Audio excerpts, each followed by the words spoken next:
হায় কার পিছনে ঘুরতেছে, কার মতো নিজেকে সাজাই, কি করে, কেন করে, কিচ্ছুর কোনো আগামাথা না। আগামাথা কেন এমন চুল রাখলো, কেন এমন জিন্দিগি কাটাইলো, সারাদিন কেন আড্ডা দিল, সারাটা দিন কেন মোবাইলের পিছনে জিন্দিগি শেষ করলো, কিচ্ছুর কোনো হদিস নাই, কোনো লক্ষ্য নাই, কোনো উদ্দেশ্য নাই, কোনো গন্তব্য নাই, কোনো পথ জানা নাই, কিছুই জানে না, মঞ্জিল জানে না। একজন সুস্থ সমর্থবান সবল পুরুষ কিংবা নারী, যার দিমাগ আছে, আকল আছে, ব্রেন আছে, যে পাগল না, মাথা খারাপ না, মাতাল না, প্রতিবন্ধী নয়, সে এরকম ঘুরে কিভাবে? সে এমনটা চলে কি? দিনের পর দিন নামাজ পড়ে না, মা বোন দিনের পর দিন পর্দা করে না, কি করে, কারে দেখায়, কেন দেখায়, নিজের শরীর, নিজের যৌবন দেখাইয়া কি হয়? পর পুরুষকে বেপর্দা দেখাইলে হলে অর্জনটা কি? কি অর্জন? সামান্যতম কোনো ভিটামিন, যে ন্যূনতম একটা ভিটামিন অর্জিত হয়, শারীরিক কোন সৌন্দর্য বাড়ে বেপর্দা হইলে, অথবা শরীরের মধ্যে কোনো পুষ্টি বা কিছু হয়, এমন তো কিচ্ছু না। আখেরাতের কিছু তো নাইও, দুনিয়াবি কি? সবচেয়ে মজার বিষয় হইল, খুশির কথা হইল, সবচেয়ে আনন্দের কথা কোনটা? আনন্দের কথা হইল এই আজকে অনেকে ওলামায়ে কেরামের সাথে সম্পর্ক রাখে, আমরাও সাধারণ অনেকের সাথে আমাদেরও অন্তরকতা থাকে দ্বীনের জন্য। তাহলে এই কি হবে? এতে ওই সূরাতে আছে আল্লাহ তাআলা এই বন্ধুদেরকে, যারা নেক কাজের বন্ধু ছিল, আল্লাহর ইবাদতের কাজে সহযোগী ছিল, আল্লাহ তাআলা তাদেরকে ডাক দিয়ে বলবে, উদখুলুল জান্নাতা আনতুম ওয়া আজওয়াজুকুম তুহবারুন, তোমরা তোমাদের বন্ধুদেরকে সাথে নিয়ে, সঙ্গীদেরকে সাথে নিয়ে হাসতে হাসতে আমার জান্নাতে ঢুকো।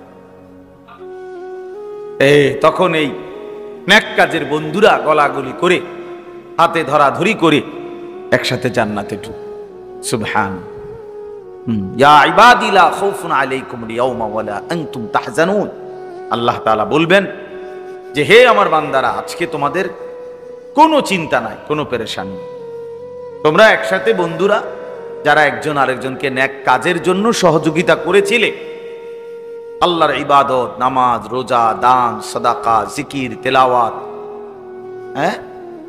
গুনাহ থেকে বেঁচে থাকা, এই সহযোগীরা একসাথে জান্নাতে ঢোকে।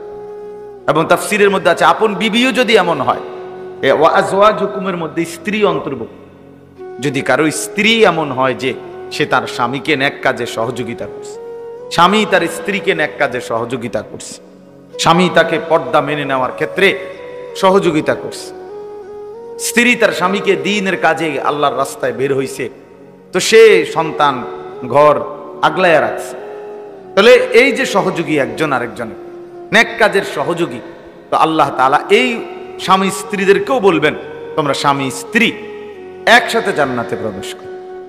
হ্যাঁ, এই আয়াতের তাফসীরে আছে। এই জন্য আল্লাহর দ্বীন নিয়ে ফিকির করা, দ্বীনের উপরে থাকা, নেক কাজের সঙ্গী হওয়া একজন আরেকজনের, এর নিয়ে ফিকির করা অনেক বড় নিয়াম, অনেক বড় নিয়াম। তাহলে আহসান মানুষ বলল, সর্বোত্তম মানুষ হলো এই তিন শ্রেণী, যে তার জবান দিয়ে মানুষকে আল্লাহর দিকে ডাকে, যে কর্মে সমস্ত বন্দিগি নেক আমল করে, আর যে সর্বাবস্থায় নিজেকে মুসলমান পরিচয়। কেন দাঁড়িয়ে রাখছি আমি মুসলমান? টুপি পরেন কেন আপনি সবসময়? আমি মুসলমান। আমি পাঞ্জাবি লুঙ্গি পরবো কেন? আমি মুসলমান। আমি পড়বো না তো কে পড়বে? মেসওয়াক করবেন কেন? হ্যাঁ মেসওয়াক করবো, আমি মুসলমান। অর্থাৎ প্রতিটা দিন ঘরে বাইরে সর্ব জায়গায় নিজেকে পরিচয় তুলে ধরা, আমি মুসলমান। আমাদের হযরত মাওলানা নজরুল ইসলাম কাসিমি সাহেব, বাংলাদেশের এক বড় বুজুর্গ আলেম, উনি একবার বলছিলেন বয়ান, উনি বলছেন আমি পৃথিবীর অজস্র অগণিত সারাটা জীবন, সারা গোটা ইউরোপের এমন কোন দেশ নাই যেখানে আমি সফর করি নাই। বারবার সারা ইউরোপ সফর করছি পাঞ্জাবি টুপি পরে।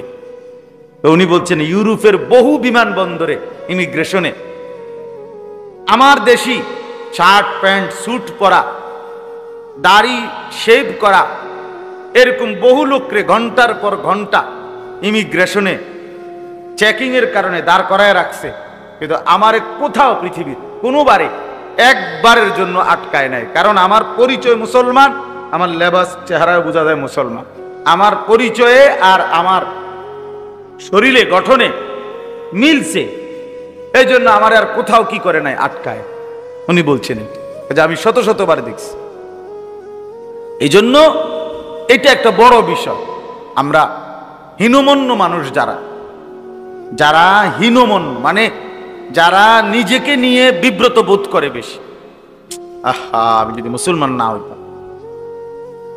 মুসলমান না হইতাম তাহলে একটু ফ্যাশনেবল চলতে পারতাম, একটু সাজগোজ করে চলতে পারতাম, কাফের বেঈমানদের মতো চলতে পারতাম। এ তো হীনমন্য মানুষের কথা। অর্থাৎ যার গায়রত কম, আত্মমর্যাদা কম, আত্মসম্মান বোধ কম, এটা হলো ওই মানুষের কথা। আর যার আত্মমর্যাদা আছে, গায়রত আছে, আত্মসম্মান আছে, সে কোনো অবস্থাতে নিজের ধর্ম, আমাদের সবকিছু শ্রেষ্ঠ, আমাদের আল্লাহ সর্বশ্রেষ্ঠ, আমাদের কোরআন সর্বশ্রেষ্ঠ, আমাদের রসুল সর্বশ্রেষ্ঠ, আমাদের ইসলাম সর্বশ্রেষ্ঠ। এটা কখনোই মানে এমনও না যে আমরা গার জোরে বলি যে না আমরা ক্ষমতা দেখাই যে না আমরা ইসলাম শ্রেষ্ঠ ধর্ম, আসলে হুদা। বিষয়টা তো এমন না, বিষয়টা তো এমনও না, বাস্তবতাই এটা। সারা পৃথিবীর সমস্ত ধর্মাবলম্বীরা, সারা পৃথিবীর সমস্ত বিধর্মীদের কাছেও এর বিকল্প কোনো প্রমাণ নাই, যুক্তি নাই। রাসূলুল্লাহ সাল্লাল্লাহু আলাইহি ওয়াসাল্লাম পৃথিবীতে বন্ধু শত্রু যতবার প্রমাণ করছে, গবেষণা করছে, মানে আপনজন হোক আর দুশ্মন হোক, নবীজিকে নিয়ে যেই ফিকির করছে, গবেষণা করছে, সবার কাছেই তিনি শ্রেষ্ঠ। বন্ধুদের কাছেও শ্রেষ্ঠ, দুশ্মনের কাছেও তিনি কি শ্রেষ্ঠ। ইসলাম সবার কাছেই শ্রেষ্ঠ, কোরআন সবার কাছেই শ্রেষ্ঠ। এর বিকল্প কোনো কিতাব নাই কারো কাছে, কোনো কিতাব নেই। স্পষ্ট আপনার খ্রিস্টানদের যে ইনজিল, এরা এখন বাইবেল বা ইনজিল, এই সারা পৃথিবীতে এখন খ্রিস্টানদের যেই ধর্মগ্রন্থ হিসাবে তারা যেটা প্রচার করে, আমাদের কাছেও আছে এগুলো। তো এখানে তাদের এখানে লেখা আছে যে এইটার মূল লেখক কে তাদের জানা নাই। ঈসা আলাইহিস সালামের উপরে নাজিলকৃত ইনজিল, যেটা আল্লাহ তাআলা নাজিল করছেন, ওইটার কোন নাম নিশানা সাতবক মাটির তলেও নাই, কারো কাছে নাই। কোন কাফের ইহুদি খ্রিস্টান তাদের কাছে নাই। একটা বলে যে জাদুঘরে পুরাতন একটা কপি আছে 1000 বছর আগের, এমনও নাই। এতটা ফালতু একটা মানে তাদের বাস্তবতাটা যে কিচ্ছু নাই, কোন ভিত্তি বলতে কিচ্ছু নাই, কিচ্ছু নাই। ইহুদিদের কাছে তাদের ধর্মগ্রন্থের কোনো ভিত্তি কিচ্ছু নাই। হিন্দুদের তো কোনো পাত্তাই নাই, কি বলে না বলে, কি কয়, এগুলো কোনো কোনো হোক বায়ে নাই এগুলো। তাইলে সম্পূর্ণ মানে তথ্য প্রমাণ যুক্তি এবং পুরা সনদ ধারাবাহিকতা বিহীন কিতাব এগুলো। আর আমাদের কোরআন 1500 বছর থেকে ঠিক প্রথম দিন যেই অক্ষর নাজিল হয়েছে যেভাবে, আজও সেইভাবেই আছে। ইসলাম ওইভাবেই আছে, আমাদের রাসূল সাল্লাল্লাহু আলাইহি সাল্লামের জিন্দেগি ওইভাবেই আছে। এজন্য আমাদের মধ্যে হীনমন্য হওয়ার কোনো যুক্তি নাই। এটা এক ধরনের পরাজয়, এটা এক ধরনের ব্যর্থতা।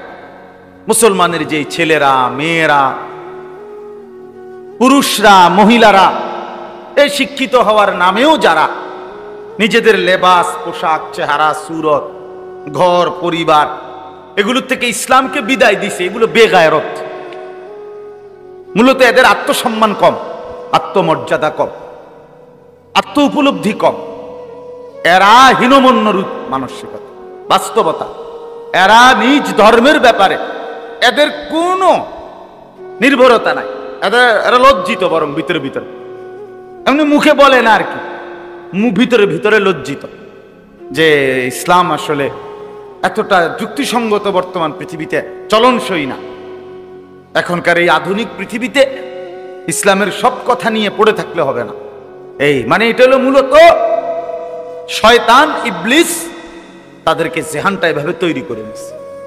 অথচ আল্লাহ তাআলা বলেন যে সর্বাবস্থায় পরিচয় দেয় আমি মুসলমান এবং এটা গর্ববোধ করে, তো আল্লাহ তাআলা বলে সে সর্বশ্রেষ্ঠ মানুষ, সর্বশ্রেষ্ঠ মানুষ। আল্লাহ তাআলা আমাদেরকে বুঝার তৌফিক দান করেন। এই আপনারা এই কয়েকজনেই শুনেন, শুরু এটাই বুঝে নেন। ইসলাম কোন যুক্তিতে, আপনি ভেবে দেখেন, পড়ে দেখেন, গবেষণা করে দেখেন যে ইসলামের একটি বিষয়, চুল, দাড়ি, লেবাস, পোশাক, চলাফেরা, আচার আচরণ, লেনদেন, কোনো কিছুই যুক্তি, বাস্তবতা, পারিপার্শ্বিকতা, পৃথিবীর বর্তমান অবস্থার কোনো কিছুর সাথে সাংঘর্ষিক এমন কিচ্ছু না, একটাও। আল্লাহ তাআলা কোরআনুল কারীমে বলছেন ফিতরাতাল্লাহিল্লাতী ফাতারান নাস আলাইহা। আল্লাহ তাআলা বলেন মানুষকে আল্লাহ তাআলা আল্লাহর দ্বীন মানার পূর্ণ যোগ্যতা দিয়ে এই শারীরিক গঠন এভাবেই আল্লাহ তাআলা বানিয়েছে। লোকটা নামাজ পড়তে পারবে, এজন্য তারে আল্লাহ এভাবে বানাচ্ছে। সে যাকাত দিতে পারবে, সে রোজা রাখতে পারবে, সে হজ করতে পারবে, সে আল্লাহর ইবাদতের প্রত্যেকটা হুকুম পালন করতে পারবে। এই রকম যোগ্যতা দিয়েই আল্লাহ তাআলা মানুষকে সৃষ্টি করেছে, মানুষকে সৃষ্টি করেছে। এক মহিলা পর্দা করতে পারবে, যত গরম হোক, আরো তীব্র গরম হইল মহিলা বোরখা পরতে পারবে। আল্লাহ তাআলা ওই রকম শরীরের গঠন করেই, ওই রকম শরীরের যোগ্যতা দিয়েই নারীকে বানাইছে। এটা ফিতরাত, এটা স্বভাবজাত যোগ্যতা। আল্লাহ তাআলা বলেন লা তাবদীলা লিখালকিল্লাহ। আল্লাহ তাআলা কোন বান্দার মধ্যে যে সৃষ্টিগত যোগ্যতা দিবেন এটা মৃত্যু পর্যন্ত সরান না, সরায় না আর কি, এই যোগ্যতাটা সরে যায় না। একটা মহিলা 70 বছর হইলে আর বোরকা পিনতে না এমন নেই, একটা পুরুষ 90 বছর হইলে আর সেজদা দিতে পারে না এমন। সৃষ্টি আল্লাহকে মানার যোগ্যতা, আল্লাহর ইবাদত করার যোগ্যতা আল্লাহ তাআলা তার বান্দা থেকে কখনোই সরিয়ে ফেলে না, এটা থাকেই তার মধ্যে, সৃষ্টিগত যোগ্যতা এটা। যালিকা দ্বীনুল কাইয়্যিম। আল্লাহ তাআলা বলেন এটা অকাট্য বিধান, চূড়ান্ত বিধান। এই জন্য ভাই আমার, আল্লাহকে মানা চাই, ইসলামকেই গ্রহণ করা চাই। রাসূলুল্লাহ সাল্লাল্লাহু আলাইহি ওয়াসাল্লাম বলছেন তিনটি জিনিসে যে সন্তুষ্ট সে পূর্ণাঙ্গ। এক, আল্লাহ আমার রব, এ কথার উপরে যে খুশি।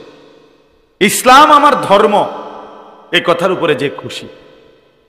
মুহাম্মদ সাল্লাল্লাহু আলাইহি ওয়াসাল্লাম আমার রাসূল, এ কথার উপরে যে খুশি, সে পূর্ণাঙ্গ মানুষ, সে পূর্ণাঙ্গ। রাদিতু বিল্লাহি রাব্বা ওয়া বিল ইসলামি দীনা ওয়া বি মুহাম্মাদিন সাল্লাল্লাহু আলাইহি ওয়াসাল্লাম নাবিয়্যান ওয়া রাসূলা। আল্লাহ আমার রব, ইসলাম আমার ধর্ম, মুহাম্মদ সাল্লাল্লাহু আলাইহি ওয়াসাল্লাম আমার রাসূল। এর চাইতে বড় পাওয়ার কি, এর চাইতে বড় কিছু আর কি। রাসূলুল্লাহ সাল্লাল্লাহু আলাইহি ওয়াসাল্লামের সমকক্ষ চেহারায়, সুরতে, আখলাকে, বিচক্ষণতায়, বুদ্ধিমত্তায়, প্রজ্ঞায়, জ্ঞানে, গরিমায় কাছাকাছি, এমনকি ইসলামের চাইতে তুলনা করবে ইহুদিদের ধর্ম, খ্রিস্টানদের ধর্ম, হিন্দুদের ধর্ম, বৌদ্ধদের ধর্ম, বর্তমান পৃথিবীতে যত ধর্ম আছে, তাদের যত ধর্মগ্রন্থ আছে, একটাও কোরআনুল কারীমের একটি শব্দের সাথে তুলনার যোগ্য না, তুলনার যোগ্যই নাই, এদের যোগ্যতাই নাই। বরং সবসময় ওরা লুকায়, ধর্ম লুকায়। আমরা উত্তরবঙ্গ গেছি চিল্লার সফরে, আমাদের বাংলাদেশে উত্তরবঙ্গে দিনাজপুর, ওইখানে খ্রিস্টান মিশনারিরা ইউরোপ থেকে আইসা ওইখানে মুসলমানদেরকে ধর্মান্তরিত করার, খ্রিস্টান বানানোর ষড়যন্ত্র করছে, করে। প্রচার করে। তো ওইখানে মুসলমানদেরকে বলে ওরা যে আমরা হলাম ঈসাই মুসলমান। এরা বলে ঈসাই মুসলমান, মানে ঈসা নবীর অনুসারী মুসলমান। এরা বুঝে মুসলমান না বললে কথাটা খাওয়াই থাকত না। এমন বেঈমান, এমন মুনাফিক, এমন মিথ্যাবাদী। তার মানে ইসলামের সামনে বিকল্প কিছু দাঁড় করাবার যোগ্যতা কারো কাছে না। কোরআনের সামনে বিকল্প কোনো কিছু দাঁড় করাবার যোগ্যতা কারো কাছে না। আমাদের প্রিয় নবী সাল্লাল্লাহু আলাইহি ওয়াসাল্লামের শ্রেষ্ঠত্বের সামনে দাঁড় করাবার মতো কিছু নাই। এজন্য সাহাবায়ে কেরাম এটা বুঝছে। সাহাবায়ে কেরাম কলিজা দিয়া নিজের আল্লাহ রাসূল সাল্লাল্লাহু আলাইহি ওয়াসাল্লামকে ভালোবাসছে, গ্রহণ করে নিয়েছে, কদম কদম অনুসরণ করছে। নবীজির জন্য পাগল পারা ছিল, পাগল পারা। ওরা বুঝছে তিনি আল্লাহর শ্রেষ্ঠতম মানব। এজন্য সাহাবায়ে কেরামের এক একজনের দিলে রাসূলুল্লাহ সাল্লাল্লাহু আলাইহি ওয়াসাল্লামের ভালোবাসা ছিল পাগল পারা, বেকারার, বেচাইন ভালোবাসা ছিল। চলেন এই আয়াত শুনি, তাইলেও দেখবেন ভালোবাসা কাকে বলে, নবীজির প্রতি মহব্বত কি সাহাবীদের ছিল। 5 নম্বর পারা 4 নম্বর সূরা, সূরা নিসা। এই সূরার 69 নম্বর আয়াত আমি তেলাওয়াত করেছি। গতকালকের আগের দিন শনিবার চাঁদপুর হাজীগঞ্জের পরে বাকিলা ফুলছোঁয়া একটা জায়গা, আমাদের বাংলাদেশের একজন বড় বুজুর্গ, শ্রেষ্ঠতম বুজুর্গদের একজন, বহুত বড় আল্লাহওয়ালা আধ্যাত্মিক সাধক, আলেম দিন, শেখুল হাদিস, পীরে কামেল আল্লামা মুফতি আবু সাঈদ দামাত বারাকাতুহুমুল আলিয়া হজরতের মাসিক ইসলাহি মজলিসে বয়ান শুনতে গেছিলাম। আমি মাগরিব থেকে এসা আমি বয়ান শুনেছিলাম, হজরতের পুরা বয়ান। এই বয়ানে হজরত বাংলাদেশের শত শত হাজার হাজার আলেম ওনার হাতে বায়াত, ওনার মুরিদ। সাধারণ মানুষ তো আছে, মানে আলেমে আছে হাজার হাজার। তো উনি এই আয়াতটা বয়ান করছেন ওইখানে, সেটাই আপনাদেরকে শুনাইতে চাই। সূরা নিসার 69 নম্বর আয়াত। এই আয়াতের একটা ছোট্ট প্রেক্ষাপট আছে, শানে নুজুল বলে আর কি, কেন এই আয়াত নাজিল হলো, তাইলে আয়াতটা বুঝতে সুবিধা হবে। রাসূলুল্লাহ সাল্লাল্লাহু আলাইহি ওয়াসাল্লামের কাছে একদিন একজন হাবশি, নবীজির সাহাবী, হাবশি সাহাবী। হাবশি মানে যারা একদম নিগ্রু, কালো, ভীষণ কালো, হাবাসা। হযরত বেলাল রাদিয়াল্লাহু তাআলা আনহু যেই দেশের, আবিসিনিয়া, এখনকার মানচিত্রে বলে ইথিওপিয়া, এই আফ্রিকান একদম কালো, কুচকুচে কালো চেহারা, নিগ্রু মানুষ। উনি রাসূলুল্লাহ সাল্লাল্লাহু আলাইহি ওয়াসাল্লামের সাহাবী, সহজ সরল মানুষ। তো একদিন নবী সাল্লাল্লাহু আলাইহি ওয়াসাল্লামের সামনে আইসা বসছে, সবসময় আসা যাওয়া করে। তো এর মধ্যে একদিন বসে নবীজিকে বলতেছি, ইয়া রাসূলুল্লাহ, আমার একটু একান্ত কথা ছিল। তো বলে বলো। তো এই হাবশি সাহাবী আল্লাহ নবী সাল্লাল্লাহু আলাইহি ওয়াসাল্লামকে বললেন, ইয়া রাসূলুল্লাহ, আপনি তো জানেন, দেখতেছেনই আল্লাহ তাআলা আপনাকে সারা দেহে যে পরিমাণ সৌন্দর্য আল্লাহ তাআলা আপনাকে দিয়েছেন, দান করেছেন, তার সাথে আমি হলাম একটা নিগ্রু হাবশি গোলাম, আমার কোনো তুলনা হয় না আপনার সৌন্দর্যের সামনে, আপনার উত্তম চেহারা, সুরাত, আকৃতির সামনে আমি একেবারেই নগণ্য, আমার কোনো তুলনা নাই। ওনার তুলনা তো নাই, শুধু গোটা কায়নাতেরই কারো কি নাই তুলনা। রাসূলুল্লাহ সাল্লাল্লাহু আলাইহি ওয়াসাল্লামের সৌন্দর্যের সামনে আল্লাহর কোনো মাখলুকেই তুলনার যোগ্য না।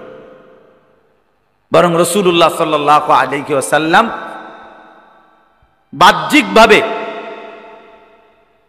বাহ্যিক দেহে তিনি অত্যন্ত সর্বশ্রেষ্ঠ, সবচেয়ে সুন্দর ছিলেন আল্লাহ নবী সাল্লাল্লাহু আলাইহি ওয়াসাল্লাম। সাহাবায়ে কেরামের শত শত বর্ণনা আছে আমাদের প্রিয় নবী সাল্লাল্লাহু আলাইহি ওয়াসাল্লামের সৌন্দর্যের উপর। নবী সাল্লাল্লাহু আলাইহি ওয়াসাল্লামের নাক, চোখ, দাঁত, ঠোঁট, হাত, পাও, মানে শত শত, যদি পৃথিবীর সবচেয়ে শ্রেষ্ঠ পরীক্ষক যারা অঙ্কন পরীক্ষা করে, যারা বিভিন্ন কিছু আঁকলে সেটার পরীক্ষা নিরীক্ষা করে মনে করেন প্রথম, ফার্স্ট, সেকেন্ড, থার্ড নির্বাচন করে, এরকম পৃথিবীর সর্বশ্রেষ্ঠ পরীক্ষক তারাও যদি রাসূলুল্লাহ সাল্লাল্লাহু আলাইহি ওয়াসাল্লামকে সবাই মিলে পরীক্ষা করে উনার সৌন্দর্য, পৃথক পৃথক ভাবে প্রতিটা অঙ্গ একত্রে সারা অঙ্গ, তো তিনি সব বিবেচনায় সর্বশ্রেষ্ঠ সুন্দর হিসাবেই প্রমাণিত হবেন। হুজুর একটা সুন্দর উদাহরণ দিছে খুব চমৎকার বোঝানোর জন্য, যে এক জায়গায় একটা প্রতিযোগিতা হয়েছে আর্ট, তো অনেক লোক প্রতিযোগিতায় অংশগ্রহণ করছে, আঁকতে দিছে সবাইকে যে একটি গাছের ডাল, তো মোটা ডাল না, চিকন, একটা চিকন ডালের মধ্যে একটা দোয়েল পাখি এইসব বসছে, এইটা আঁকা দেন। তো অনেকেই আঁকছে। তো এই পরীক্ষক যারা যারা এটার ফার্স্ট নির্বাচন করবে পরীক্ষক, তারাও অভিজ্ঞ, তারারে আনছে। তারা তো এবারে দেখতে দেখতে দেখতে বাদ দিতে দিতে দিতে দিতে দিতে সর্বশেষ তারা একটা ছবি নির্বাচন করছে যে না এইটা একদম সুন্দর হয়েছে, সবচেয়ে সুন্দর, 1 নম্বর। এখন এইটা 1 নম্বর যখন নির্বাচিত হয়েছে, তো এই পরীক্ষক বোর্ডের সবচেয়ে অভিজ্ঞ যিনি সিনিয়র, উনি এবার এটার দিকে তাকাইয়া এরপর উনি বলল যে দেখেন, এইটার মধ্যেও আপনাদের সবার দৃষ্টিতে যেটা পারফেক্ট, মানে এটা একদম যথোপযুক্ত হয়েছে, যে না আমার দৃষ্টিতে এইটার মধ্যেও একটু ত্রুটি আছে। কয় যে কি ত্রুটি? উনি মুরব্বী, যে বয়স্ক, প্রবীণ, অভিজ্ঞ বেশি, উনি বাইর করছে, কয় যে দেখেন ওই যে চিকন ডালের মধ্যে দোয়েল পাখিটা বসছে, তো ডালটা যেহেতু চিকন ডাল, মোটা ডালে বসে নাই, আঁকতে বলছেন এভাবে, তো একটা দোয়েল পাখি, এটা যেটুকুই হোক এটার একটা ওজন আছে। এখন এই চিকন ডালটাতে বসার কারণে দোয়েল পাখিটার একটু হইল ওজনের কারণে ডালটা একটু নাইমা যাওয়ার কথা, সামান্য একটু কি ডালটা কাইতে যাওয়ার কথা, এটা এখানে হয়েছে না কাইতে। সে আঁকছে সুন্দরভাবে, কিন্তু চিকন ডালটা একটু কাট হয়েছে, এটা বোঝা যায় না। তাইলে এটা একটা খুঁত। তারা বুঝে হ্যাঁ ঠিকই তো আসলে। তো বলল এইভাবে হাজারো পরীক্ষকের সমস্ত কিছু বিশ্লেষণ কইরা মনে করেন এবার তাহলে এখানে এটা 100-100 হইতো কখন, যদি ডালটা একটু কি হইতো নামানো হইতো, একটু ঝুঁকাইয়া দিত আর কি, সামান্য একটু ঝুঁকানো হইতো। তো হযরত বলেন যে প্রিয় নবী সাল্লাল্লাহু আলাইহি ওয়াসাল্লাম এবার যদি পৃথিবীর সমস্ত ডিজাইনাররাও একসাথে পরীক্ষা করে, রাসূলুল্লাহ সাল্লাল্লাহু আলাইহি ওয়াসাল্লামের প্রতিটা অঙ্গ একেবারে পৃথিবীর সর্বশ্রেষ্ঠ অভিজ্ঞ ব্যক্তির বিবেচনাতেও পরীক্ষায়ও রাসূলুল্লাহ সাল্লাল্লাহু আলাইহি ওয়াসাল্লামের নাক, ঠিক নাক, এটাই শ্রেষ্ঠ, এখানে এক জাররা খুঁত বের করার কারো কোনো যোগ্যতা নাই। কান, এটাই সেরা, এখানে আর কি দিলে ভালো হইতো না, আর কিছু দিলে ভালো হইতো না। চোখ, এখানে এটাই সেরা, এখানে আর কি দিলে কুদ্দুর ভালো হইতো না, কিচ্ছু দিলে ভালো হইতো না। এইটা যেটা আল্লাহ তাআলা দিয়েছেন নবীজির চোখ, এটাই সেরা। তিনি এত সুন্দর ছিলেন, অর্থাৎ কোন বিবেচনায়, কারো পরীক্ষায়, কোন ক্ষেত্রে, কোন দিক থেকে রাসূলুল্লাহ সাল্লাল্লাহু আলাইহি ওয়াসাল্লামের সৌন্দর্য এক বিন্দু ত্রুটি বের করার কোনো সুযোগ নাই, এমন সুন্দর তিনি ছিলেন। তো ওই হাবশি গোলাম, আরে হাবশি সাহাবী, বললেন ইয়া রাসূলুল্লাহ সাল্লাল্লাহু আলাইহি ওয়াসাল্লাম, আপনার সৌন্দর্য তুলনাহীন, আমি এক হাবশি কালো গোলাম, আপনার সাথে আমার কোনো তুলনা নাই। 1 2 নাম্বার, এত বাহ্যিক সৌন্দর্য। উনি এবার বললেন আভ্যন্তরীণ সৌন্দর্য, মানে ভিতরের গুণ, ইলম, তাকওয়া, ঈমান, ইখলাস, আল্লাহ তাআলার প্রতি আস্থা, ভরসা, মানে অন্তরে মানুষের যত গুণ থাকতে হয়, এই সমস্ত গুণাবলীর ক্ষেত্রেও আপনার সাথে আমার কোনো তুলনা নেই। আপনার শ্রেষ্ঠত্ব অনেক ঊর্ধ্বে, আমি সাধারণ। তাহলে বাহ্যিক সৌন্দর্যও আপনার সাথে আমার তুলনা চলে না, আভ্যন্তরীণ সৌন্দর্যও আপনার সাথে আমার কি চলে না, তুলনা চলে না। কিন্তু ইয়া রাসূলুল্লাহ, আমার একটা বিষয় হইল, আমি যদিও বুঝি আপনার সাথে আমার কোনো তুলনা হয় না, কিন্তু আমি একটা সান্ত্বনা পাই, আমি সুখে দুঃখে, রাতে দিনে, অভাবে, যখন যেই অবস্থায় থাকি, আমার একটা মনের সান্ত্বনা যে আমি যখনই আপনার কাছে আসি আর আপনার চেহারা মোবারকের দিকে তাকাই, তাইলে আমি আমার সব দুঃখ বেদনা সব কিছু ভুলে যাই। আমি আপনাকে দেখে তৃপ্ত হয়ে যাই। আপনার সৌন্দর্য দেখে, আপনার চেহারা মোবারকের দিকে তাকাইলে আমি গোটা পৃথিবী ভুলে যাই। আমার সব সুখ পূর্ণ হয়ে যায়, আনন্দ পূর্ণ হয়ে যায়। এখন আমার প্রশ্ন হলো, ইয়া রাসূলুল্লাহ, যেহেতু আপনার বাহ্যিক সৌন্দর্য, আভ্যন্তরীণ সৌন্দর্য, আভ্যন্তরীণ আপনার গুণাবলী কোনো কিছুর সাথে আমার কোনো তুলনা নাই, তো কাজে নিশ্চয়ই আখিরাতে, পরকালে আপনি তো আল্লাহ তাআলার পক্ষ থেকে সর্বশ্রেষ্ঠ জান্নাতে থাকবেন। আর আমি প্রথমত জান্নাতে যাব কিনা তারও নিশ্চয়তা নাই। আচ্ছা, যদি আল্লাহ দয়া করে আমারে দেয়ও একটা জান্নাত, তো সেটা তো আর আপনি যে জান্নাতে থাকবেন সুউচ্চ সুমহান, ওইখানে তো হবে না, কারণ আপনার সাথে তো আমার কি নাই, তুলনাই নাই। আমারে দিবে হয়তো একটা জান্নাতে, কিন্তু আমি তো এই যে আমার এই দুনিয়ার জীবনে, দুনিয়ার হায়াতে আপনাকে দেখে যে আমি নয়ন জুড়াই, চোখ জুড়াই, দিল ঠান্ডা করি, তো ইয়া রাসূলুল্লাহ, আমার এখন প্রশ্ন হলো, আমার আপনার কাছে জানার বিষয় হইল, আমি যদি হাসরের ময়দানে জান্নাতের মধ্যে আমার যে জান্নাতেই দোক, আমি যদি আপনারে না দেখি, তাইলে তো আমার ওই জান্নাতটাও আমার কাছে আরামদায়ক মনে হবে না।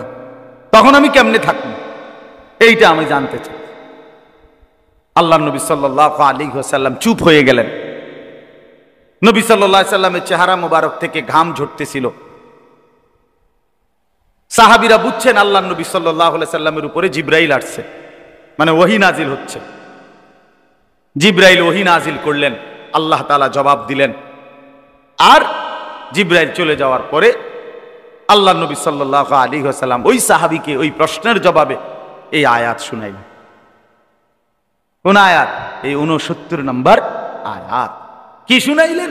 আল্লাহ তাআলা বললেন, বন্ধু, পরে বলেন, আপনার সাথে থাকার ব্যবস্থা আছে, আপনারে দেখার ব্যবস্থাও আছে, হাসরের ময়দানে জান্নাতে আপনার সাথে থাকার ব্যবস্থা আছে। আল্লাহ তাআলা বলেন, আপনি শুধু বলে দেন, দুই শর্ত, ওমান ইউতিইল্লাহ ওয়ার রাসূল, বলে দেন শুধু সে না, কিয়ামত পর্যন্ত যত বান্দা ঈমানদার আল্লাহ এবং রাসূলের আনুগত্য করবে, আল্লাহ এবং রাসূলের পূর্ণ আনুগত্য করবে, অনুসরণ করবে, রাসূলের সুন্নাতের পাবন্দি করবে, নবীজির এক এক সুন্নাত ধরে ধরে পালন করবে, আল্লাহর হুকুমের পাবন্দি করবে। আল্লাহ তাআলা বলেন, আপনি বলে দেন ওই ব্যক্তি বা ওই মানুষগুলো, ফাউলাইকা মাআল্লাযীনা আন'আমাল্লাহু আলাইহিম মিনান নাবিয়্যিন, আমি আল্লাহ ওয়াদা দিলাম হাসরের ময়দানে তারা এক নম্বরে নবীদের সঙ্গী হবে, নবীদের সঙ্গী। তার মানে আপনার সাথে থাকবে, আপনাকে পুরো অনুসরণ করছে, আমি আল্লাহর হুকুমের পুরো আনুগত্য করেছে, জীবনে কখনোই আপনার নাফরমানি, আমি আল্লাহর নাফরমানি করে নাই, চেষ্টা করছে আপনার সুন্নাত, আপনার জিন্দেগি, আপনার অনুসরণ ধরে রাখতে। তো আমি আল্লাহ ওয়াদা দিলাম, পুরস্কার স্বরূপ ওই বান্দা যেমনই হোক, কালো হোক, নিগ্রু হোক, গোলাম হোক, আমি আল্লাহ তাকে আপনার সঙ্গী হিসাবেই রাখবো এবং সব নবীদের সাথে রাখবো, ও সিদ্দিকিন, এবং সিদ্দিকদের সাথে রাখবো। সিদ্দিক হলো সমস্ত নবীর পরে ইমানদারদের মধ্যে, মানে উম্মতের মধ্যে সর্বশ্রেষ্ঠ মর্যাদার অধিকারীকে বলে সিদ্দিক। শহীদেরও ঊর্ধ্বে সিদ্দিক, মানে নবীর পরে উম্মতের মধ্যে সর্বশ্রেষ্ঠ মানুষকে কি বলে? সিদ্দিক বলে। সিদ্দিক যেমন আবু বকর সিদ্দিক রাদিয়াল্লাহু তাআলা আনহু। আবু বকর, কোন বুজুর্গরা বলেন, মুহাদ্দিসিন বলেন, সমস্ত সাহাবায়ে কেরাম সিদ্দিকের দরজায়। সমস্ত সাহাবীরা কি উম্মতের সর্বশ্রেষ্ঠ মানুষ নবীদের পরে। তো এই সিদ্দিকদের সাথে আমি আল্লাহ তাআলা তাদেরকে রাখব। শর্ত কি? আল্লাহর আনুগত্য, রাসূলের কি আনুগত্য, অনুসরণ। ওয়াসশুহাদা, শহীদদের সাথে রাখব। ওয়াসসালিহিন, আমার নেককার বান্দাদের সাথেই আমি আল্লাহ তাকে রাখব। আল্লাহ বলেন ওয়া হাসুনা উলাইকা রফিকা। সুবহানাল্লাহ। আল্লাহ তাআলা বলেন, ওরে মজা করে বলতেছে যে তুমি যখন নবীদের সঙ্গী হবা, সিদ্দিকদের সঙ্গী হবা, শহীদদের সঙ্গী হবে, সালেহীন নেককারদের সঙ্গী হবা, তো বলো না তখন কি চমৎকার তোমার বন্ধুরা হবে। তখন বুঝবা এই বন্ধুরা কতটা উত্তম, কতটা উত্তম। কোন মুসলমান কল্পনা করেন, আমরাই ভাবি, যদি হাসরের ময়দানে দেখি আমার ডানে বামে যারা দাঁড়িয়ে আছে, বসে আছে, এরা কেউ আবু বকর, কেউ ওমর, কেউ উসমান, কেউ আলী, কেউ আব্দুল কাদের জিলানী, কেউ জুনায়েদ বাগদাদি, কেউ বাইজিদ বুস্তামি, কেউ আবু হানিফা, কেউ শাফিঈ, কেউ বুখারী, এরকম বড় বড় আল্লাহর প্রিয় বান্দারা, এরাই আমার পাশে বা আমি তাদের পাশে বসা, তাদের সাথে বসা। আচ্ছা কতটা মজা হবে তখন, কেমন ভাল লাগবে তখন। আল্লাহ তাআলা বলছেন ওয়া হাসুনা উলাইকা রফিকা। কত না উত্তম, কত না উত্তম তারা বন্ধু, কত না দামি হবে। আজকে তো দুনিয়ার মধ্যে ওই কোনো নেতার সাথে, কোনো ব্যক্তির সাথে একটা ছবি উঠাবার জন্য কি পরিমাণ প্রতিযোগিতা। আবার যখন সময়ের ব্যবধানে পিঠা খাওয়ানোর টাইম হয়, তখন মুছে ফেলার কি প্রতিযোগিতা। হ্যাঁ, গত 6 মাস আগেও যে ছবি ছিল গর্বের বস্তু, এখন টেনশন হইল এটা নিয়ে পুলিশে দেখ খেলা, অমুক নেতার লগে তমুক নেতার লগে, এটা দেখলেই তো ধরে লাগবে, বাইন্দা ফিটবো। হ্যাঁ, এই দুনিয়া, ধোকার এই দুনিয়ায় আসলেই পুরাটা ধোকা, পুরাটাই ধোকা। বরং সঙ্গী হিসাবে, বন্ধু হিসাবে, আপনজন হিসাবে রাসূলগণ, সিদ্দিকগণ, শহীদগণ, আল্লাহর প্রিয় বান্দাগণই উত্তম। আল্লাহ বলছেন ওয়া হাসুনা উলাইকা রফিকা, তারাই উত্তম, তারাই উত্তম। তো এরপরে মজার কথা শুনেন, এই সাহাবী তাহলে কি শুনলো? যে যদি রাসূলুল্লাহ সাল্লাল্লাহু আলাইহি ওয়াসাল্লামের পূর্ণ আনুগত্য করতে পারে, তাহলে আখিরাতে নবীজির সঙ্গী হবে। বুঝেন নাই কথাটা? তাহলে নবীজিকে দেখতে পারবে। ঠিক আছে। এখন এই সাহাবী আরেকটা প্রশ্ন করছে, আবার তাফসীরে আছে। উনি এবার দ্বিতীয় যেই প্রশ্নটা করছে, সেই প্রশ্নটা হইল, উনি বললেন ইয়া রাসূলুল্লাহ, আচ্ছা এতটুকু তো পাইলাম যে আপনার আনুগত্য ঠিকমতো করিলে আপনারে পাবো, আপনার সঙ্গী হইতে পারবো, আপনারে দেখমু, আপনার লগে থাকতে পারবো। কিন্তু এখন আমার প্রশ্ন হলো, আপনি যখন আপনার মহান আল্লাহ রব্বুল আলামিনকে আপনি যখন দেখবেন, অর্থাৎ আপনি যেই বিশেষ মর্যাদা সম্মান নিয়া আল্লাহর পাককে দেখবেন, তখন আমি আপনার সাথে থাকতে পারবো। আল্লাহ নবী সাল্লাল্লাহু আলাইহি ওয়াসাল্লাম বললেন, আনুগত্যের হক যদি আদায় করতে পারো, তো সেই সময়ও মহান আল্লাহর দিদার যখন আমার হবে, তখনও তুমি আমার সাথে থাকতে পারবে। এই তখন তাফসীরে আছে, এই সাহাবী খুশিতে একটা চিৎকার দিছে, এক চিৎকারে পড়ে গেছে, পড়ে গিয়া ওইখানেই জীবনের তরে আল্লাহর দুনিয়া থেকে বিদায় নিছে, ইন্তেকাল করছে। निकल जाए दम तेरे कदमों के नीचे, यही दिल की हसरत, यही दिल की आरज़ू है। ভালোবাসার হে প্রিয়জন, আপনার জন্যই জীবন দিয়ে দিলাম, এটাই ছিল দিলের আকাঙ্ক্ষা, এটাই ছিল দিলের আশা। নবী সাল্লাল্লাহু আলাইহি ওয়াসাল্লামের সামনে জান দিয়ে ফেলছে, এই খুশিতে আত্মহারা হয়ে গেছেন।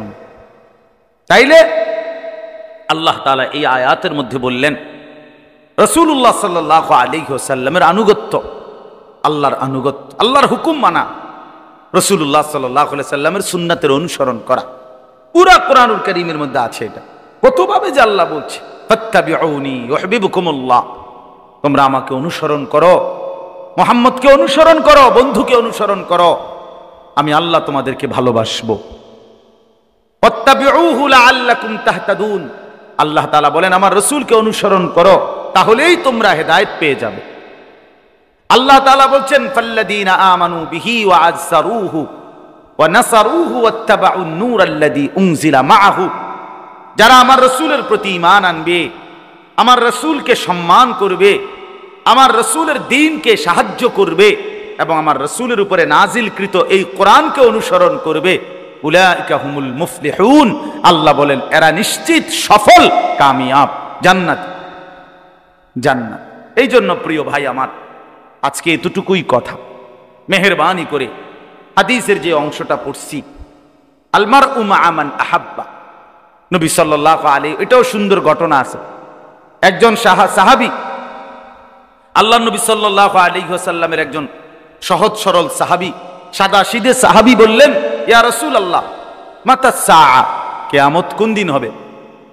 নবীজি বললেন ওমা আ'দাত্তা লাহা, প্রস্তুতি নিয়েছো কি? কিয়ামত যেদিনে হোক তোমার প্রস্তুতি কি? ওই সাহাবী বললেন ইয়া রাসূলুল্লাহ, নামাজ রোজা বন্দেগী তো খুব বেশি নাই, যতটুকু সাধ্য কুলায় করতেছি, তবে সবচেয়ে বড় কথা হলো ইয়া রাসূলুল্লাহ, আমি আপনাকে আল্লাহকে ভীষণ ভালোবাসি, আমি আপনাকে খুব ভালোবাসি নবী, আল্লাহকে খুব ভালোবাসি। আল্লাহ নবী সাল্লাল্লাহু আলাইহি ওয়াসাল্লাম বলেন তাহলে তুমি শুনে নাও, আল মারউ মা'a মান আহাব্বা, কিয়ামতে তুমি তারই সঙ্গী হবে যাকে তুমি ভীষণ ভালোবাসতে। হযরত আনাস রাদিয়াল্লাহু তাআলা আনহু বলেন ইসলাম গ্রহণ করার পর থেকে আমরা কোনোদিন কোনো কথায় নবীর এত বেশি আনন্দিত হই নাই সেদিন এই কথা শুনে যে পরিমাণ আনন্দিত হয়েছি, যে হায় নবী বললেন যাকে বেশি ভালোবাসে কিয়ামতে তার সঙ্গী হবে। এবং হযরত আনাস তখন জোর গলায় বলতেন অতএব পৃথিবীবাসী শোনো, আমি আল্লাহর রাসূলকে সবচেয়ে বেশি ভালোবাসি এবং আমি আশা করি আমি তার সঙ্গী হব, কারণ ভালোবাসাতে। তাইলে আজকে আমরা যারা শুনলাম আমাদের এটা দিলের তামান্না হওয়া উচিত। এই যে মদিনা শরীফ মানুষ যায়, রাসূলুল্লাহ সাল্লাল্লাহু আলাইহি ওয়াসাল্লামের রওজা আতহারের জিয়ারতে কেন যায়? ভালোবাসার টানে যায়, মহব্বতের টানে যায়, এক পাগল পারা দিল নিয়ে যায়, মহব্বতে যায়। রাসূলুল্লাহ সাল্লাল্লাহু আলাইহি ওয়াসাল্লামের প্রতি ভালোবাসা, রাসূলুল্লাহ সাল্লাল্লাহু আলাইহি ওয়াসাল্লামকে অনুসরণ, বিশ্বাস করেন, এটা জীবনের সবচেয়ে বড় পাও। আজকে ছেলেরাও বোঝে না, আজকে বয়স্ক লোকেরাও বোঝে না, মা বোনরাও বোঝে না, কেউ বুঝতে চায় না, হায় কার পিছনে ঘুরতেছে, কার মতো নিজেকে সাজাই, কি করে, কেন করে, কিচ্ছুর কোনো আগামাথা না। আগামাথা কেন এমন চুল রাখলো, কেন এমন জিন্দিগি কাটাইলো, সারাদিন কেন আড্ডা দিল, সারাটা দিন কেন মোবাইলের পিছনে জিন্দিগি শেষ করলো, কিচ্ছুর কোনো হদিস নাই, কোনো লক্ষ্য নাই, কোনো উদ্দেশ্য নাই, কোনো গন্তব্য নাই, কোনো পথ জানা নাই, কিছুই জানে না, মঞ্জিল জানে না। একজন সুস্থ সামর্থ্যবান সবল পুরুষ কিংবা নারী, যার দিমাগ আছে, আকল আছে, ব্রেন আছে, যে পাগল না, মাথা খারাপ না, মাতাল না, প্রতিবন্ধী নয়, সে এরকম ঘুরে কিভাবে? সে এমনটা চলে কি? দিনের পর দিন নামাজ পড়ে না, মা বোন দিনের পর দিন পর্দা করে না, কি করে, কারে দেখায়, কেন দেখায়, নিজের শরীর, নিজের যৌবন দেখাইয়া কি হয়? পর পুরুষকে বেপর্দা দেখাইলে হলে অর্জনটা কি? কি অর্জন? সামান্যতম কোনো ভিটামিন, যে ন্যূনতম একটা ভিটামিন অর্জিত হয়, শারীরিক কোনো সৌন্দর্য বাড়ে বেপর্দা হইলে, অথবা শরীরের মধ্যে কোনো পুষ্টি বা কিছু হয়, এমন তো কিচ্ছু না। আখেরাতের কিছু তো নাইও, দুনিয়াবি কি।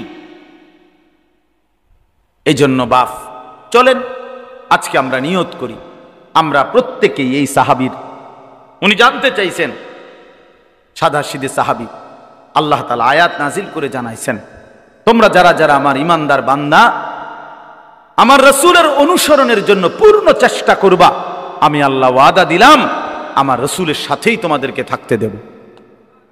থাকতে দেব তো বলে এত মানুষকে কেমনে থাকতে দিবে? নবীজির অনুসরণ করলে কেমনে থাকতে দিবে? আপনি হেনে থাকেন তো দেখবেন, আপনি তখনই তো বুঝবেন। এখন আপনার বুঝার দরকার, আপনার আমার আকলের উপরে আখেরাত নেই। আখেরাতের বিষয়টাই হলো না দেখে বিশ্বাস করা, না তো আপনি সর্বনিম্ন সর্বশেষ সবচেয়ে ছোট জান্নাত আল্লাহ যাকে দিবে তারটাই হবে 10 দুনিয়া বরাবর। তো আপনি বলে এত বড় এটা দিয়ে সে করবে কি? এত বড় এটা দিয়ে করবে কি? যে মানুষটা 10 মাস 9 মাস মায়ের পেটে জরায়ুর একটু ছোট্ট জায়গার মধ্যে ছিল, সে এত বড় দুনিয়ার মধ্যে আইছে কি? তো এত বড় দুনিয়া দিয়ে করবে কি? আবার সে যখন আখেরাতে যাবে তখন সে বুঝবে যে তার এই আখেরাতের এত বড় জান্নাতটার দরকারটা কি। আল্লাহ তাআলা আমাদেরকে তৌফিক দান করেন। আমরা প্রত্যেকেই নিয়ত করি, জওয়ান বুড়ো সবাই, আমিও সুন্নাতের পাবন্দি করি। রাসূলুল্লাহ সাল্লাল্লাহু আলাইহি ওয়াসাল্লামের ভালোবাসা অনেক বড় নিয়ামত, অনেক বড় নিয়ামত। কোরআনুল কারীমের মধ্যে আছে, আল্লাহ তাআলা বলছে, বন্ধু ওমা কানাল্লাহু লিয়ুআযিবাহুম ওয়া আনতা ফীহিম, আপনি আছেন বলেই আপনার উম্মতকে আমি আল্লাহ চূড়ান্ত আযাব দিয়ে ধ্বংস করব না। নূহ আলাইহিস সালাম জীবিত থাকতে ওনার চোখের সামনে ওনার উম্মতকে আল্লাহ তাআলা ধ্বংস করে দিয়েছেন। লূত আলাইহিস সালাম নবী তখন জীবিত, ওনার জাতিকে আল্লাহ তাআলা উল্টায়া জমিন ধ্বংস করে দিয়েছে। হুদ আলাইহিস সালাম জীবিত, ওনার জাতি কওমে আদকে আল্লাহ তাআলা ঝড়ো বাতাস দিয়ে ধ্বংস করে দিয়েছে। শুআয়ব আলাইহিস সালাম জীবিত, আল্লাহ তাআলা উনি থাকতে ওনার জাতিকে ধ্বংস করে দিয়েছে। হ্যাঁ, তাইলে এইভাবে বহু নবী আল্লাহ তাআলা ধ্বংস করে দিয়েছে তাদের উম্মতকে, নবী থাকতেই। আমাদের নবী সাল্লাল্লাহু আলাইহি সাল্লামকে আল্লাহ তাআলা ওয়াদা দিয়েছে, বন্ধু আপনি আছেন বলে আমি ওয়াদা দিলাম আপনার উম্মতকে একসাথে আযাব দিয়ে শেষ করব। আল্লাহ তাআলা আমাদেরকে এত বড় রাসূল দিলেন, এত বড় নবী দিলেন, আমরা যদি কদর না করি, আমরা যদি মূল্যায়ন না করি, তাহলে আমাদের দুর্ভাগ্য ছাড়া, বদনসিবি ছাড়া আর কোনো কারণ নেই। এই জন্য আমরা রাসূলুল্লাহ সাল্লাল্লাহু আলাইহি ওয়াসাল্লামের ভালোবাসা, মহব্বত এবং অনুসরণ, সুন্নাত, এই ছোট ছোট সুন্নাত আছে। বাথরুমে নবী কিভাবে ঢুকতেন, নবীজি টয়লেট বাথরুম থেকে কিভাবে বের হইতেন, খাবারের শুরুতে কিভাবে খাবার শুরু করতেন, খাবার শেষে কি করতেন, হ্যাঁ, বাথরুম, খাবার দাবার, আহার, নিদ্রা, ঘুম, চলাফেরা, মিসওয়াক, দাড়ি, টুপি, পাঞ্জাবি, লেবাস, পোশাক, চলাফেরা, কথাবার্তা, সব ক্ষেত্রে নবীজি সাল্লাল্লাহু আলাইহি ওয়াসাল্লামের সুন্নাত আছে। ছোট ছোট বই আছে, অনেক বই বাজারে পাওয়া যায়, প্রিয় নবীর প্রিয় সুন্নাত, এরকম অনেক বই আছে। একটু একটু পড়লে, ওলামায়ে কেরাম বলে, এগুলো শুনলে ইনশাআল্লাহ কেউ যদি নিয়ত করে আমি ধীরে ধীরে নিজেকে সাজাবো তবে রাসূলুল্লাহ সাল্লাল্লাহু আলাইহি সাল্লামের সুন্নাতের আলোকে, তাইলে সম্ভব, তাইলে সম্ভব। মানুষ অনুসরণ প্রিয়, অনুকরণ প্রিয়, মানুষ মাত্রই কারো না কারো অনুসরণ করে, যেহেতু করেই তো সেটা আল্লাহর নবী সাল্লাল্লাহু আলাইহি সাল্লাম, সাহাবায়ে কেরামকে অনুসরণ করলেই উত্তম। তাহলে আমার দুনিয়াও সুন্দর হবে, আখিরাতও সুন্দর। আসলে তো বাস্তব নবীজি সাল্লাল্লাহু আলাইহি সাল্লামের চেহারা, চুল, দাড়ি, লেবাস, খানা দানার নিয়ম, শোয়ার নিয়ম, টয়লেট বাথরুমের নিয়ম, রাত্রি দিন একাকী প্রকাশ্যে যত কিছু নবীজির যেভাবে করতেন, এর চাইতে সুন্দর, স্টাইলিস্ট, এর চাইতে চমৎকার গোটা পৃথিবীর কারো কাছে নেই। তাহলে সবচেয়ে সুন্দর যে মানুষ যেহেতু হতেই চায়, তো সেটা আল্লাহ রাসূল সাল্লাল্লাহু আলাইহি সাল্লামকে অনুসরণের মাধ্যমেই হওয়া সম্ভব, হওয়া সম্ভব। আল্লাহ তাআলা আমাদেরকে তৌফিক দান করেন। এই তারবিয়াতুল উম্মাহ মাদ্রাসা আসলে মূলত আমার আজকে এখন এশার পরে কোম্পানিগঞ্জ বয়ান, এরপরে আবার নবীনগর বয়ান, তো একটু সময় ছিল তো যেহেতু হাফেজ বদিউজ্জামান নজরুল বিশেষ করে বলছে যে হুজুর এক কদ্দুর সময় জেদ্দুর হয় একটু বলে যাবেন আমগেন, ঠিক আছে, আমি এক্ষুনি আবার চলে যাইতে হবে। এই জন্য এইটুকু কথা, আল্লাহ নবী সাল্লাল্লাহু আলাইহি ওয়াসাল্লামকে ভালোবাসেন, অনুসরণ করেন, সুন্নাতের ইত্তেবা করেন। আল্লাহ তাআলা এই মাদ্রাসাটিকে কবুল করে নেন, উপযুক্ত ছাত্র শিক্ষক আল্লাহ তাআলা মিলায়া দেন। আপনারাও আমার জন্য দোয়া করবেন, আমিও আপনাদের জন্য দোয়া করব। আমার মাদ্রাসায় আগামী শনিবার, এই সামনের শনিবার 12 তারিখ মাসিক ইসলাহি মাহফিল, আসরের নামাজ থেকে এশা পর্যন্ত আমার শায়েখ আরিফ বিল্লাহ হাকিমুন নফস আল্লামা মুফতি মুশতাকুন নবী কাসিমি হুজুর ইনশাআল্লাহ বয়ান করবে, আমরাও থাকবো। আপনাদের সুযোগ থাকলে যায়েন।